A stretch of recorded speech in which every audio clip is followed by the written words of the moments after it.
3월 20일 네트워크 매거진 시작합니다. 지난주 강원 영월에서 민간 헬기가 송전탑 공사 자재를 운반하다 추락해 2명이 숨졌는데 허위 비행 계획서를 제출했던 것으로 드러났습니다. 지난해 양양에서 5명이 숨진 민간 헬기 추락 사고 이후 정부가 관리 대책을 내놨지만 유사한 사고를 막지 못했습니다. 첫 소식 이승훈 기자의 보도입니다. 송전탑 아래에 헬기 잔해가 흩어져 있습니다. 영월에서 추락한 민간 헬기입니다. 산불 계도 활동을 한다던 비행 계획서와 달리 송전탑 건설 자재를 운반하다 추락 사고가 났습니다. 이륙 시간도 계획보다 30분 빨랐습니다. 순찰 관리로 저희는 비행 계획서가 접수됐고요. 내용은 아침 8시부터 저녁 6시까지. 이륙 1시간 전에 목적과 장소, 시간, 탑승 인원 등을 담은 비행 계획서를 제출하도록 규정한 항공안전법을 어긴 겁니다. 임무를 써야 됩니다라는 거는 법에 명시되어 있는 거거든요. 달리 쓰고 나가는 것은 법 위반이죠. 사고 헬기는 당초 강원도의 산불 임차 헬기로 운용됐지만 업체 측이 지난 10일 정비가 필요하다며 헬기를 회수했습니다. 하지만 정비는 하지 않았고 산불 감시를 한다고 속인 채 최소 3차례 공사에 투입됐지만 아무도 몰랐습니다. 업체에서 중요해가지고 정비를 해야 된다니까 당연히 정비를 하고. 지난해 11월 양양에서도 민간인을 몰래 태운 산불 임차 헬기가 추락해 5명이 숨졌습니다. 정부는 이후 임차 헬기가 목적 외에 운항할 경우 비행 계획서 제출을 의무화하는 대책을 내놨지만 엉터리 비행 신고를 막지 못했습니다. TV조선 이승훈입니다. 경상북도는 앞서 정부가 발표한 신규 국가산단 후보지에 3곳이 선정됐습니다. 경주와 울진은 원자력 발전을 기반으로 한 첨단 산업단지가 들어설 예정인데 지역 산업 발전에 대한 기대감이 커지고 있습니다. 이심철 기자의 보도입니다. 월성 원전 근처인 동해고속도로 동경주 IC입니다. 정부는 지난 15일 이곳 일대 150만 제곱미터 면적을 신규 국가산업단지 부지로 선정했습니다. 경주의 제조업 관련 국가산단이 들어서는 건 처음입니다. 소형 모듈 원전을 주축으로 한 경주 국가산업단지는 2030년 완공 예정으로 고용 효과 2만 명과 6조 원 이상의 생산 유발 효과가 기대됩니다. 선제적으로 이렇게 진출함으로써 우리 경주뿐만 아니라 대한민국의 경제를 재도약시키는 하늘 원전이 있는 경북 울진에는 원자력 수소 국가산단이 만들어집니다. 원자력 발전에서 남은 잉여 전력으로 수소를 대량 생산해 미래 에너지 산업에 기반을 마련한다는 겁니다. 비송전 전력을 활용을 해서 가장 경쟁력 있게 수소를 생산할 수 있는 울진 경제의 기여가 되겠습니다. 정부가 발표한 신규 국가산단 15곳 가운데 3곳이 경북으로 경북의 경제 파급 효과는 22조 원에 이를 전망입니다. 관련 기업들이 들어올 수 있도록 열심히 접촉을 하고 경상북도가 미래 산업을 이끌어 간다고 하는 그런 큰 의미가 있습니다. 경상북도가 원자력 발전을 기반으로 한 첨단 산업의 중심지로 거듭나기 위한 첫발을 내딛었습니다. TV조선 이심철입니다. 코로나19 여파로 끊겼던 해외 크루즈선이 3년 만에 입항하면서 배가 들어오는 지역의 관광지도 활기를 되찾고 있습니다. 올해 국내엔 크루즈 선박 160여 척이 입항할 걸로 예상됩니다. 하동원 기자입니다. 크루즈 선박이 항구로 들어옵니다. 배길이만 200m에 이릅니다. 승객과 승무원 등 800여 명을 태운 29,000톤급 독일 선적 아마데아호입니다. 아마데아호는 강원 속초에 이어 지난 15일 부산항에 도착했습니다.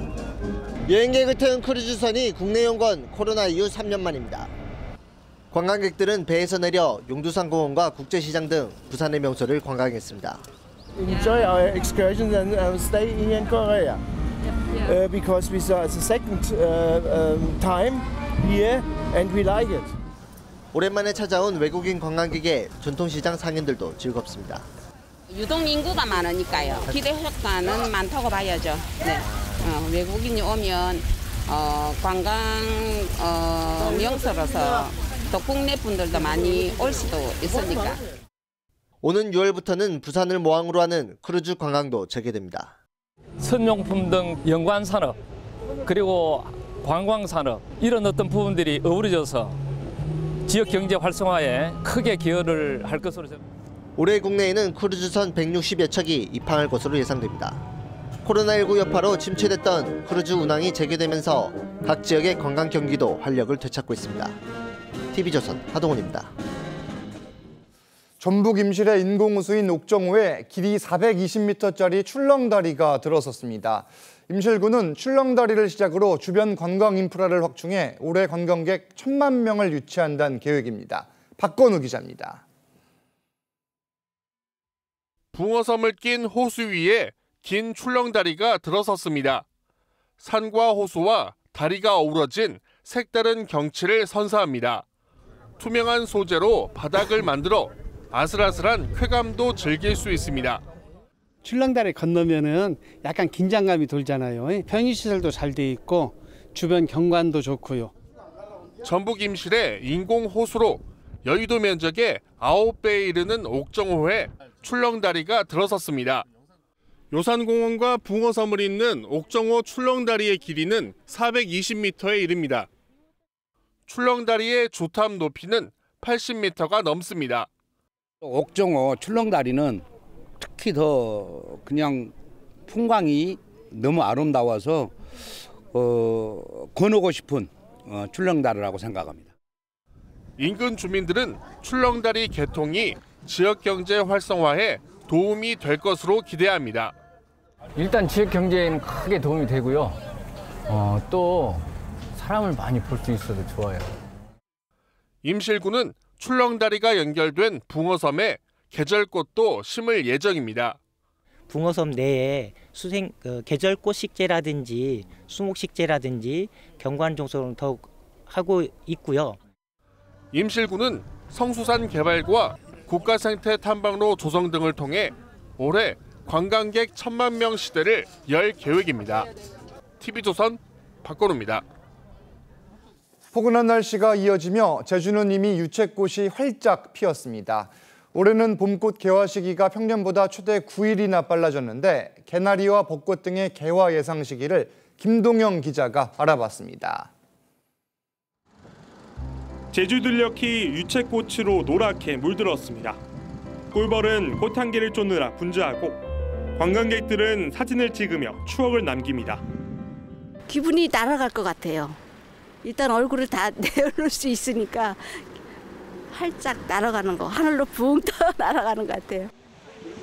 해안 산책로에서는 두꺼운 외투도 벗은 채 봄 햇살을 만끽합니다. 저 외투 안 입었는데도 너무 따뜻하고 날씨 좋아서 기분도 너무 좋고. 최근 평년보다 높은 포근한 날씨가 이어지면서 봄꽃 개화 시기도 빨라졌습니다. 봄의 전령사 개나리는 이번 주부터 제주와 남부지방에서 피기 시작해 이달 말에는 서울까지 북상합니다. 평년보다 최대 9일 빨라진 겁니다. 벚꽃 개화 시기도 평년보다 최대 7일 앞당겨져 다음 달 초에는 중부지방까지 벚꽃이 필 전망입니다. 벚꽃은 개화한 뒤 일주일이 지나면 만개하는 만큼 이르면 이달 말부터는 전국에서 벚꽃이 절정에 이를 것으로 예상됩니다. TV조선 김동영입니다. 계속해서 네트워크 매거진 초대석 시간입니다. 경남 통영시는 섬이 570개나 있어 바다의 땅으로도 불립니다. 이곳은 한려해상 국립공원의 시작점이기도 한데 통영시는 이런 바다 환경을 이용해 해양관광 개발에 주력할 계획입니다. 이성진 기자가 천연기 통영시장을 만나 자세한 이야기를 들어봤습니다. 시장님 안녕하세요. 네, 안녕하십니까. 반갑습니다. 시장님 올 초 신년사를 발표하실 때 통영 미래 100년의 청사진을 제시하겠다 이렇게 말씀하셨는데 구체적인 내용을 좀 설명해 주시죠. 먼저 KTX 통영역 역세권 투자 선도지구 개발 사업과 최첨단 현대식 수산물 유통센터 건립 등 굵직굵직한 미래성장 동력 사업을 추진해서 지역 균형 발전과 더불어서 풍요로운 통영을 구현할 것입니다.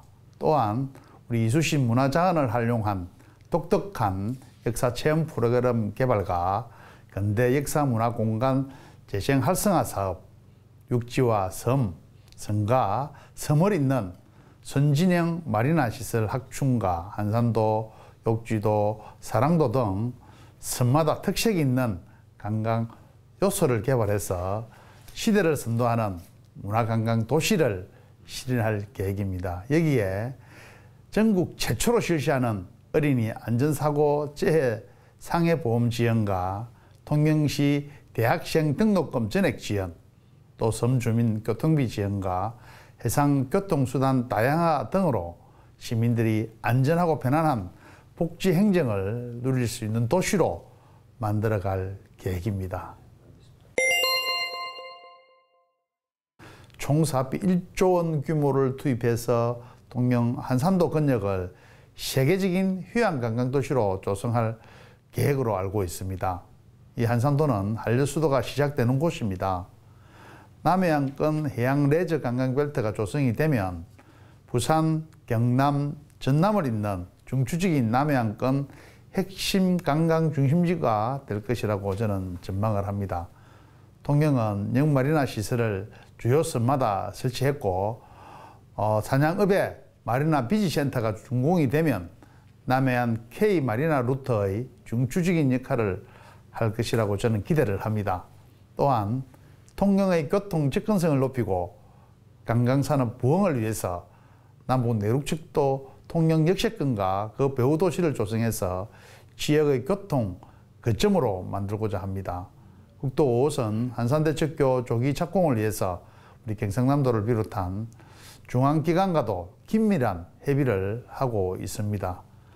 통영은 동제영 300년 유구한 역사와 특별한 문화예술, 천혜의 자연환경을 바탕으로 4차 산업혁명에 대응하는 다양한 고부가가치 관광산업을 육성하고 있습니다. 앞으로 다양한 융복합 해양 콘텐츠를 경상남도와 함께 개발해서 멕시코 칸쿤에 버금가는 세계적인 해양 관광지를 조성할 계획입니다. 통영시는 늘 한 발 앞서서 대한민국의 관광 패러다임을 이끌어 왔던 것처럼 야간 관광 중심지 리퓨랑을 선보여서 낮에 서쳐가는 도시가 아니라 밤에도 오감을 만족시키는 체류형 관광산업을 만들어 왔습니다. 지난해 9월에는 문화체육관광부와 한국관광공사가 추진한 야간 관광 공모 사업에서 대한민국 제1호 야간 관광 특화도시로 선정되었습니다. 통영시는 우리 강구안 일대하고 항남동 구도심 일원을 통영만의 특색이 있는 야간 관광 장소로 조성할 예정입니다. 그리고 디피랑을 강구안 일원까지 연계 확장해서 글로벌 야간 관광도시 도약을 목표로 하고 있습니다. 통영의 야간 관광은 향후 10호까지 이어질 야간 관광 특화도시 선정에 모범적인 성공 사례를 제시해서 대한민국을 이끌어가는 야간 관광 도시로 발돋움할 것입니다. 해양수산부에서 중점적으로 추진 중에 있는 수산식품 산업의 육성 계획에 따라서 우리 도산면 법송리에 지상 4층 세계동 규모의 수산식품 클러스터를 구축하고 있습니다. 수산가공식품 개발과 핵심적인 유통구조 개선을 위해서 수산식품 연구개발을 위한 R&D 센터, 완제품, 유공생산 플랫폼, 기업지원센터 등 전 과정에 걸쳐서 우리 소비자 요구에 부합하는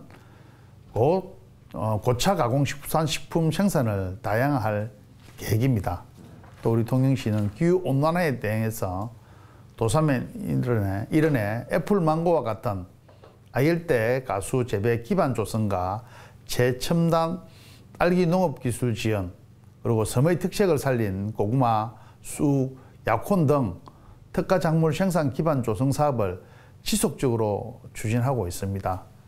농촌 신활력 플러스 사업으로 농업 농촌을 선도할 차세대 핵심 인재를 육성하고 지역의 특색을 살린 농특산물 부가가치를 높여서 농촌의 재생과 지속성 확보에 중점을 두고 있습니다. 우리 통영시는 농업 농촌의 자립적 성장과 지속성 확보에 중점을 두고 역량 있는 민간과 활발하게 교류해서 지역 특성에 맞는 다양한 특화 농업 사업들을 추진할 계획입니다. 시장님, 지금까지 통영에 대한 여러 가지 이야기 잘 들었습니다. 감사합니다. 네, 고맙습니다. 네. 오늘 네트워크 매거진은 여기서 마칩니다. 저희는 다음 주 월요일에 다시 찾아뵙겠습니다. 감사합니다.